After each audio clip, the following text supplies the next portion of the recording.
Good afternoon, boys and girls. Bit of a late start on the camp today. I was hoping to get away earlier, but I had a really busy day. Been to Exmouth this morning, was doing some social responsibility stuff through work, so kind of doing some litter picking on the beach. I don't know if it's good or a bad thing, but I think we picked the cleanest beach in Devon because there was hardly any rubbish there to pick up. I spent 2 hours and didn't have a lot to show for my efforts, but that was good. The boys got to build some sandcastles, we had some fish and chips, so all nice. But that meant that with one thing and another, with everything we needed to do, didn't manage to actually get out onto the moor until just gone 4 o'clock. And given that the days are getting shorter now, I'm mildly pressed for time. So I'm on Oke Tor at the minute, near Belstone, and I might camp up here. It looks quite nice. I don't think there's anybody about. I've seen a few people wandering, but not camping as far as I can tell. I need to go and get some water, so I'm going to nip down to the river crossing at the bottom of Steeperton Tor. Memories of a couple of weekends ago when I did the north to south. Get myself some water and then head back up here. Then there's Natterborough Tor, Higher Tor and Belstone Tor, all kind of heading back towards where I'm camped. Parked, sorry. And I've got some new kit to try out today. Got a new tent, the Lanshan 1 Pro. I've got my trangia out for the first time, well in a long time anyway. That's going to be fun. I'm going to cook beef stew and dumplings, or attempt to anyway. We'll see how that goes. And I've got some new sleep kit as well, so I'll give you a bit of a rundown on all of that later on. But for the time being, I'm going to go and get some water and then head back up. I'm back up at Oke Tor after filling up on my water. It's about 6:30 now, so I've got to get a bit of a wiggle on because yeah, the sunlight ain't going to kick around too much longer. I've probably got about another hour of decent light because I've forgotten my freaking head torch stupidly, so I certainly want to get the tent up while I can still easily see what I'm doing. I've got my torch, I've got my lantern, so you know I've got light to see what I'm doing, but yeah, I don't want to be putting the tent up in the dark, so that's what I'm going to get on with now. I've picked out a little spot. It's not the best pitch in the world, got to be said, but it's not the worst either. It's got a bit of shelter from the wind, and I didn't want to spend too much time rooting around for a campsite now because it's just going to get dark. If I'd had another hour or two, it would have been better because I could have been a little bit more picky with where I pitched. But we'll make this work and see what the Lanshan 1 Pro's got to offer.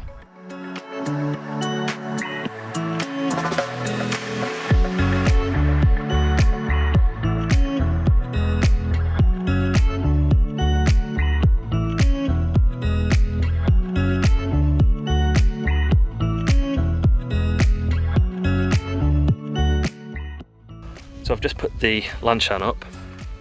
I'm going to be doing another video specifically on the kind of first impressions of the Lanshan because I didn't want to go into it in too much detail in this video, just in case you're not interested in that side of it, and then if you are, you can head over and watch the other one.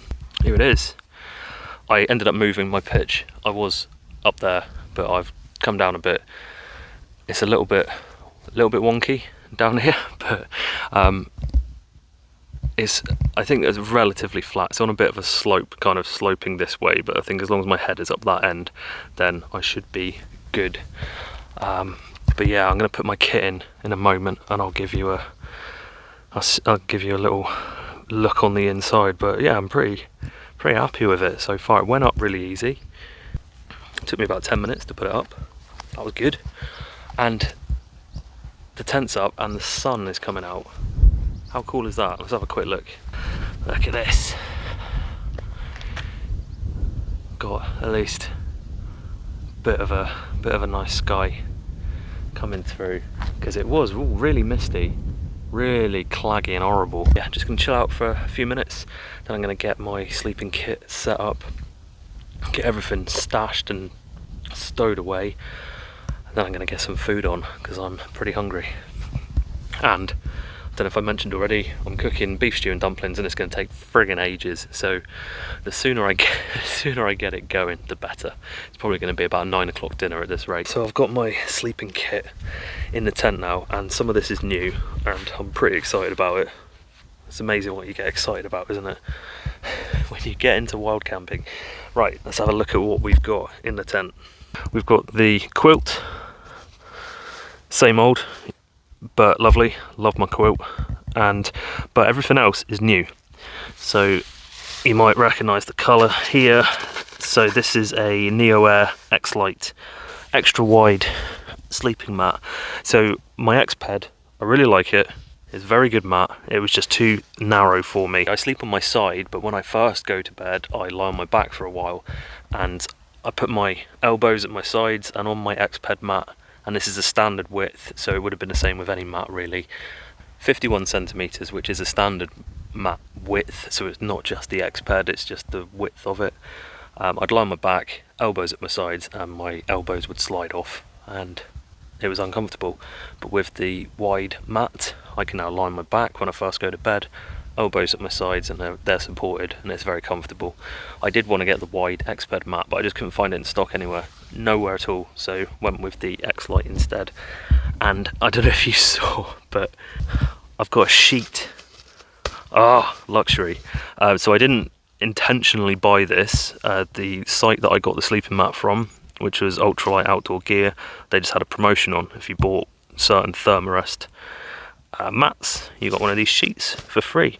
So this sheet will keep the sleeping mat clean, cleaner at least, but it's actually nice. I mean, while it's still, it's been warm, it's been very warm this summer really, and generally I just sleep with my underwear on, and this feels so much nicer on your skin than the plasticky material of the airbeds, so that's really nice.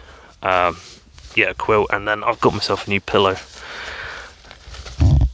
So I was using the kind of ubiquitous Tracology Luft pillow, and I've never really got on with it, to be honest. Never found it that comfortable, so I've got myself a Nemo Philo Elite luxury pillow, and I've got to tell you guys, this thing is lovely. I mean, you can still tell it's an inflatable pillow, but it's got a proper material, it feels like a pillow. It's got some kind of foam or padding or something in here. It's so comfy, and it's wider as well. I mean, the Luft is probably something like this, but then we've got some extra width because I toss and turn in my sleep, so having the wider sleeping mat and the wider pillow, hopefully it's going to equal a good night's sleep. I did set this all up and have a little nap on the kitchen floor at home, and it was incredibly comfortable, so I'm really looking forward to that tonight.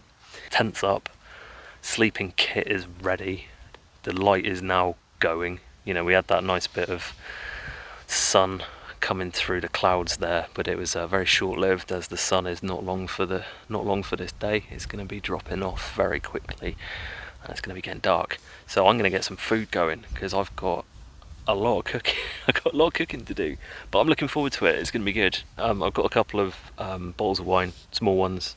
I'm going to get some warm gear on, and then I'll check in with you from time to time while I'm doing the cook and show you how it's going. Not sure how well this is going to come out because it doesn't. The light is fading and I forgot my head torch. My head torch would have made life easier here, but we've got the pan going. Got myself some olive oil here. Get that in. So I'm gonna get. Oh look, my my stove is not very level, is it? But yeah, I'm gonna get the onions cooking. Okay, so I've browned the beef off. That's set over there now. So that was floured in some seasoned flour, and then we've got cooked off some onions and some garlic, both sort of chopped and crushed, and then a couple of whole cloves in there just because I love garlic. Right, now for the fun bit. The liquid now should take all that crust off the bottom, and then we've got the beginnings of our gravy.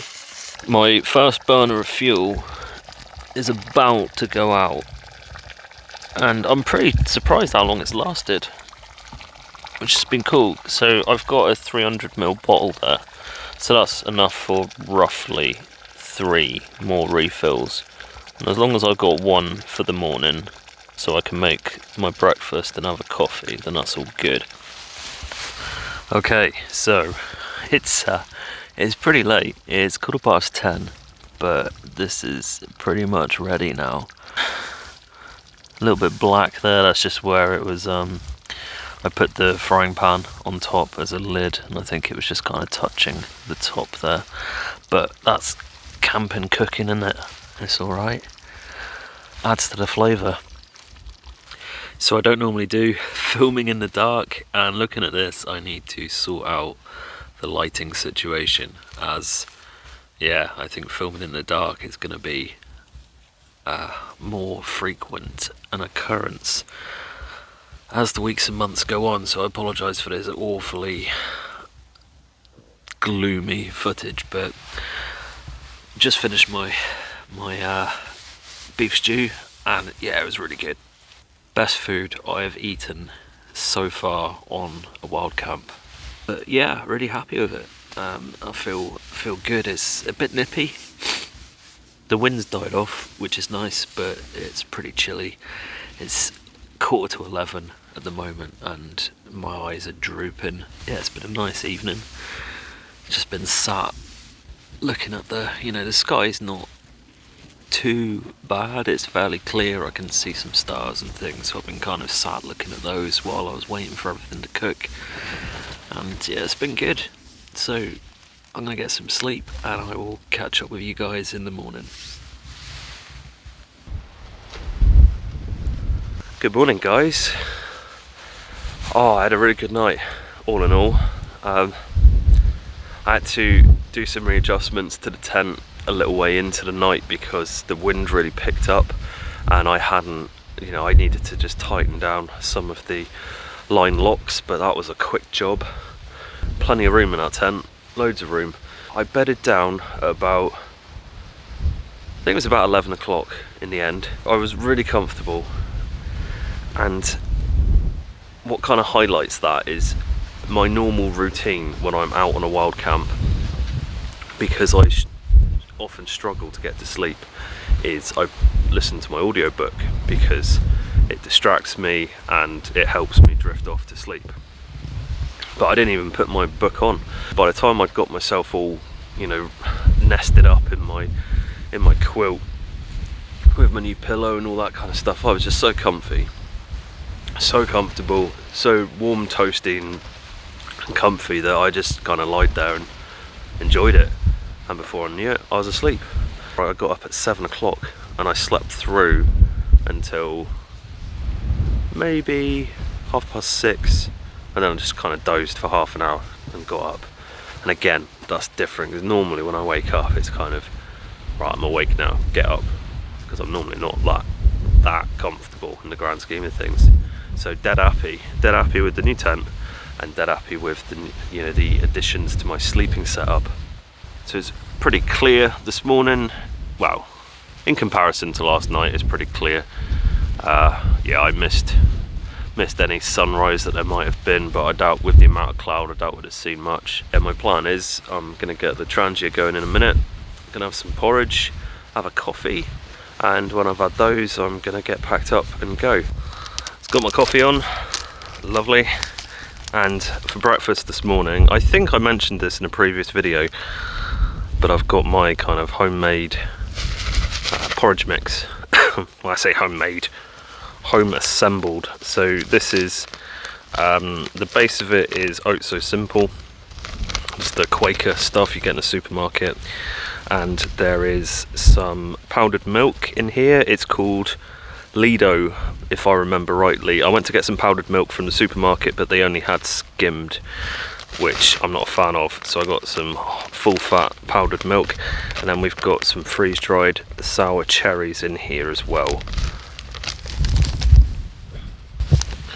and it tastes really good. I think the freeze-dried fruit adds a lot to it. I mean, porridge is alright, but you know, it can be a little bit bland sometimes, so I think it's nice to add something to it. And yeah, either sour cherries or raspberries is the freeze-dried fruit that I've got, and either of them, you know, is really good, just adds a nice little punch to the porridge.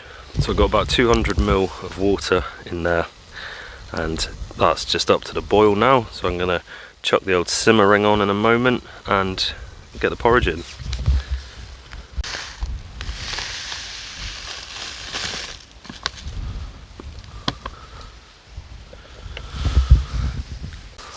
Lovely, so that's all done. I've got on a really low simmer because yeah, even on kind of with the simmering half open, it still puts out a heck of a lot of heat, so I've really kind of choked that down as much as I can just to try and stop this sticking too much.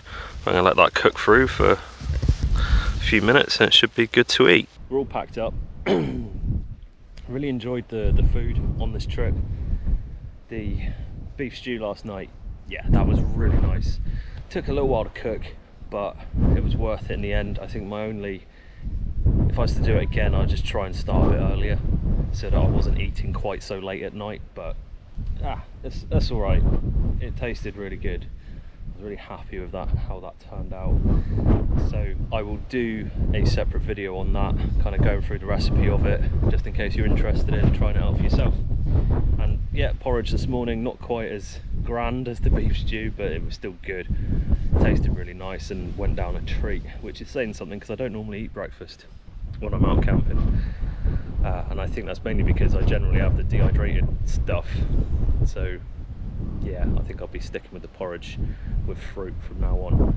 So I got a little jaunt back down to Belstone. Should only take me an hour tops, I reckon. And yeah, heading on back home then, and we're off to Butlins tomorrow, which is going to be an experience. I haven't been to Butlins since I was maybe 12 or 13, so that's going to be interesting.